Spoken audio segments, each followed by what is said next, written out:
Hi friends, welcome to mat with love. இன்றைக்கி ரொம்பவே டேஸ்ட்டாக ஒரு வெண்பொங்கல் ரெசிபி தாங்க பார்க்க போகிறோம்.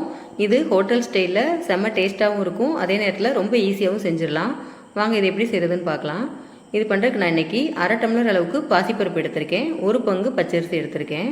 நான் இன்றைக்கி சின்ன டம்ளர் தாங்க எடுத்திருக்கேன். நீங்கள் உங்கள் வீட்டில் எந்த அளவுக்கு தேவையோ அந்த அளவுக்கு எடுத்துக்கோங்க. நான் குறைந்த அளவில் தான் செஞ்சு காமிச்சிருக்கேன். இப்போ ரெண்டையும் நல்லா ஒரு 1/4 மணி நேரம் ஊற வச்சு எடுத்துக்கலாங்க. இப்போ நம்ம குக்கரில் அளவு தண்ணி வச்சுக்கலாம்.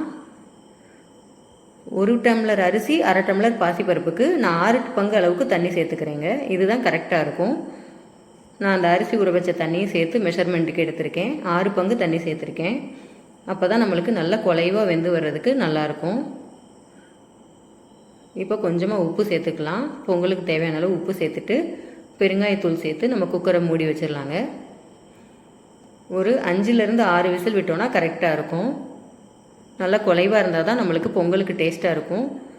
பாருங்கள், குக்கர் விசில் போன உடனே நல்லா குழஞ்சி வெந்திருந்ததுங்க, சூப்பராக இருந்தது. நல்லா இந்த மாதிரி சூடாக இருக்கும்போதே கரண்டி வச்சு இப்படி மசிச்சு விட்டுக்கோங்க. அப்போ தான் நம்மளுக்கு அரிசி அப்படியே அரிசியோட இதே தெரியாமல் நல்லா குலைவாக சூப்பராக இருக்கும். பொங்கல் சாப்பிடும்போது நம்மளுக்கு ரொம்ப நல்லாயிருக்கும். இப்போ நம்ம தாளித்து எடுத்துக்கலாம். 1 டேபிள் ஸ்பூன் அளவுக்கு எண்ணெய் ஊற்றிருக்கேங்க. 2 ஸ்பூன் அளவுக்கு நெய் சேர்த்துக்கோங்க. நெய் கொஞ்சம் தாராளமாகவே சேர்த்துக்கலாம், அப்போ தான் பொங்கலுக்கு சூப்பராக இருக்கும். 1 ஸ்பூன் அளவுக்கு ஜீரகத்தை நெய் காஞ்ச உடனே ஜீரகம் சேர்த்துக்கலாம். 1/2 ஸ்பூன் மிளகு சேர்த்துக்கோங்க. 1 ஸ்பூன் அளவுக்கு இஞ்சி நல்லா பொடியாக கட் பண்ணி சேர்த்துருக்கேங்க. அப்புறம் கொஞ்சமாக கருவேப்பிலை சேர்த்து தாளிச்சிக்கலாம். லாஸ்ட்டாக முந்திரி பருப்பு போட்டுக்கலாம். இவ்வளோதாங்க இதுக்கு.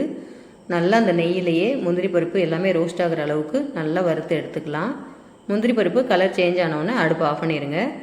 இப்போ நம்ம அந்த தாளித்ததை பொங்கலில் சேர்த்துக்கலாம். நல்லா இந்த நெய்யோடு மிக்ஸ் ஆகிற அளவுக்கு நல்லா மிக்ஸ் பண்ணி விட்ருங்க. எல்லா பக்கமும் நெய் படுற மாதிரி மிக்ஸ் பண்ணி விட்டுக்கிறேன்.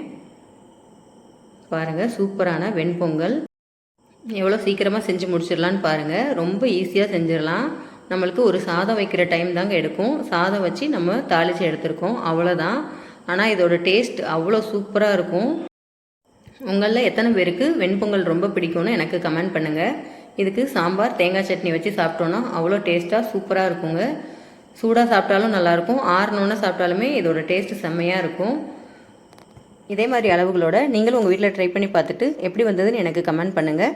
மேட் வித் லவ் சேனலை சப்ஸ்கிரைப் பண்ணிக்கோங்க ஃப்ரெண்ட்ஸ். தேங்க்யூ.